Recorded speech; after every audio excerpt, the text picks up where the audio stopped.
Assalamualaikum warahmatullahi wabarakatuh. Selamat datang di kelas korespondensi 10 OTKP 1 dan 10 OTKP 2. Bersama saya Ibu Nurul Amelia. Kalian bisa memanggil saya Ibu Nurul. Bagaimana kabarnya hari ini, Nak? Semoga selalu dalam keadaan sehat ya. Amin ya rabbal alamin. Baik, langsung saja ya. Kemarin kan saya sudah mengirimkan materi di Google Classroom. Kalian, Ibu harap sudah membaca materi-materi tersebut. Baik, kurang lebih sedikit Ibu akan jelaskan pada hari ini tentang apa sih itu korespondensi. Kalian juga mungkin masih awam ya, masih belum kenal apa itu korespondensi. Baik, korespondensi ini berkaitan dengan komunikasi kantor. Ya, komunikasi kantor, komunikasi berarti kan adanya sebuah hubungan. Kalian kalau berhubungan dengan pihak lain pasti butuh yang namanya komunikasi. Ya, kalau tidak ada komunikasi, makhluk sosial ini tidak mungkin ada di dunia. Ya, makhluk sosial ini tidak terlepas dari yang namanya komunikasi. Pada subbab kali ini kita akan belajar tentang komunikasi kantor nih, komunikasi yang ada di kantor. Banyak macamnya komunikasi kantor. Ada yang komunikasi internal, komunikasi eksternal, komunikasi langsung ataupun tidak langsung, komunikasi vertikal, horizontal, nanti kita akan bahas satu persatu. Baik, selanjutnya kita akan memahami dulu nih, apa yang dimaksud dengan korespondensi. Baik, korespondensi ini berasal dari bahasa Inggris yaitu correspondence dan bahasa Belandanya korespondenti, yang berarti hubungan yang terjadi antara pihak-pihak yang terkait. Nah, yang saya bilang di awal tadi, komunikasi ini terkait dengan korespondensi.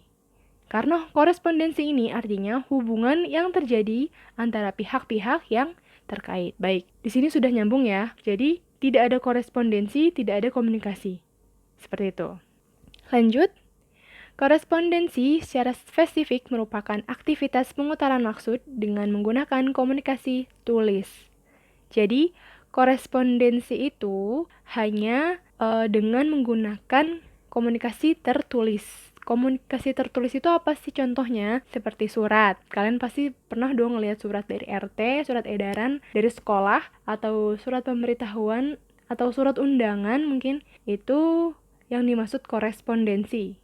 Jadi, pengutaran maksudnya hanya dengan menggunakan surat atau yang tertulis, seperti itu. Aktivitas ini biasanya dilaksanakan di dunia kantor, organisasi ataupun perusahaan yang bisa mengatasnamakan individu ataupun kelompok. Contoh, misalkan kalian mau melamar kerja, ya kan? Melamar kerja nih, kalian kan mengirimkan lamaran kerjaan itu, surat lamaran kerjaan itu ke perusahaan yang kalian inginkan. Nah, itu kalian kan mengatasnamakan individu kalian sendiri, ya kan? Kalian cantumkan ijazah, kalian cantumkan nilai-nilai, kalian cantumkan CV kalian gitu ya. Nah, kalian mengirimkan kepada perusahaan. Perusahaan itu bisa disebut juga kelompok ya, mereka organisasi. Nah, nanti perusahaannya akan membalas surat lamaran pekerjaan kalian diterima atau tidak gitu ya. Lanjut.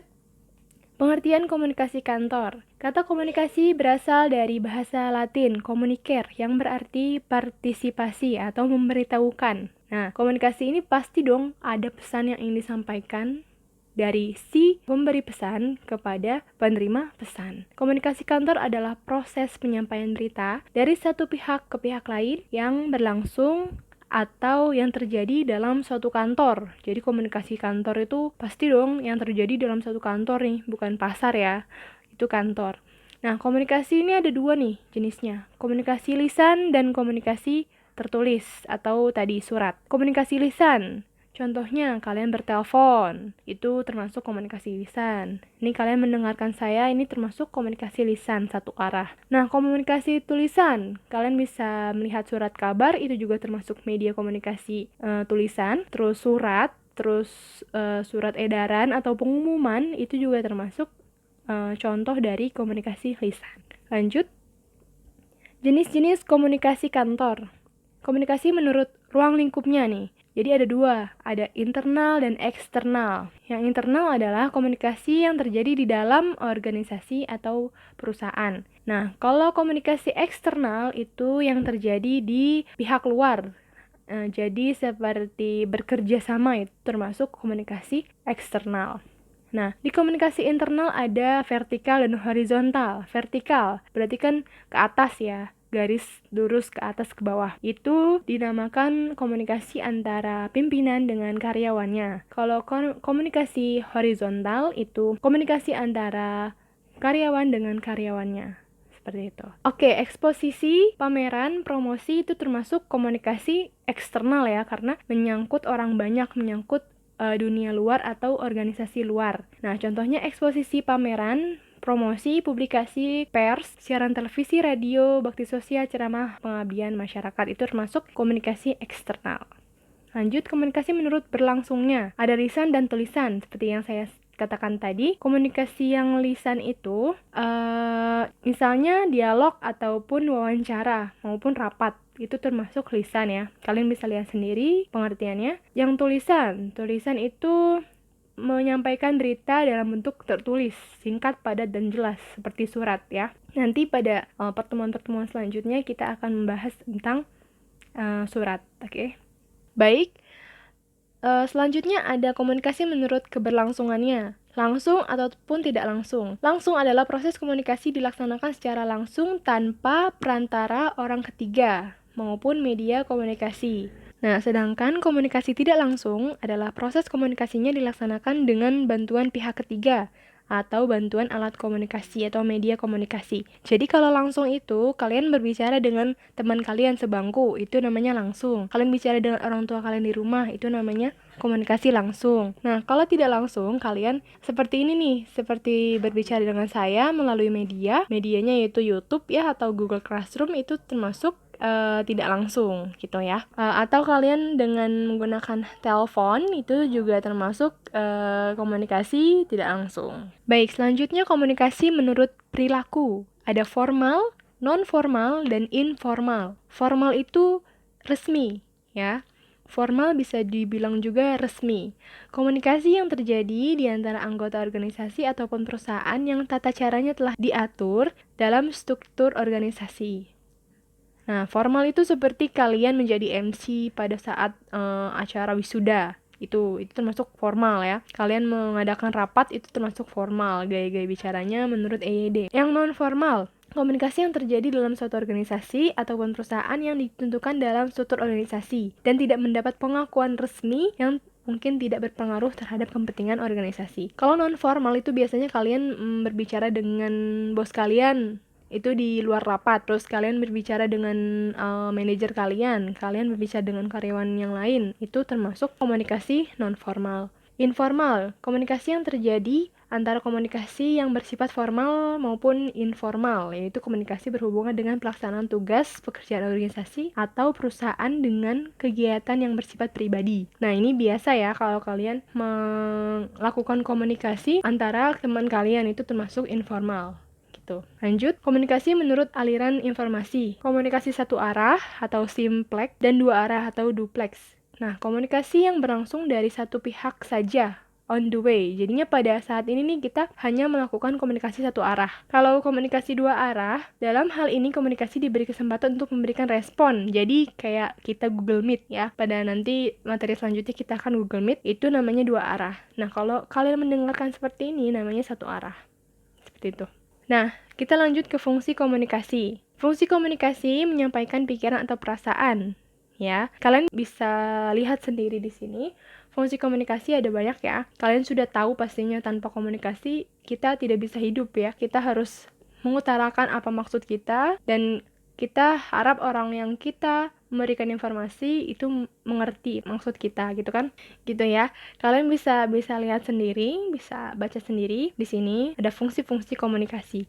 Ada unsur-unsur dalam proses komunikasi. Pasti dong, komunikasi membutuhkan komunikator. Dicatat nih, komunikator adalah pemberi pesan ya. Yang kedua, harus ada pesan yang disampaikan atau informasi yang disampaikan. Yang ketiga, ada medianya. Yang keempat, ada komunikan atau penerima pesan. Yang terakhir ada feedback atau timbal balik nih. Orang ini mengerti nggak? Kalau mengerti kan pasti dia akan ngomong lagi ke kalian gitu kan. Jadi berputar terus.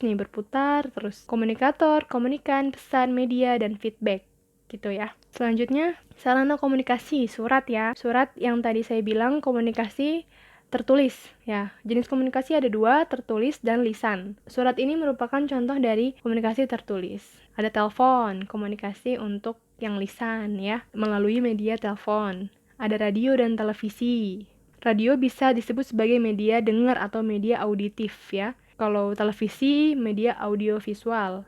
Audio itu suara dan visual itu gambar. Ada surat kabar atau majalah. Ini juga termasuk contoh dari komunikasi yang tertulis. Nah, ada spanduk, baliho, poster. Nah, ini juga termasuk komunikasi tertulis. Nanti kalian bisa baca sendiri, nanti saya kasih materinya. Nah, ini internet nih yang sekarang ini nih. Kita belajar daring, kita belajar online itu pasti memerlukan internet. Satu media komunikasi juga melalui WA, melalui email, itu termasuk media komunikasi. Nah, efektivitas komunikasi kantor. Secara sederhana, komunikasi dinilai efektif bila orang berhasil menyampaikan apa yang dimaksudnya. Jadi, kalau orang itu mengerti, berarti komunikasi itu berjalan dengan baik atau berjalan efektif. Tadi ada apa?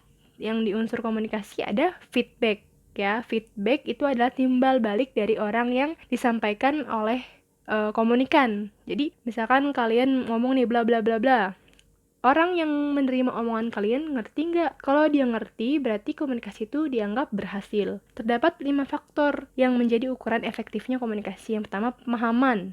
Paham dong pastinya. Yang kedua, senang nih dia mau dapat informasi dari kalian. Terus yang ketiga, sikapnya gimana nih? Sikap, misalkan kalian menasehati dia.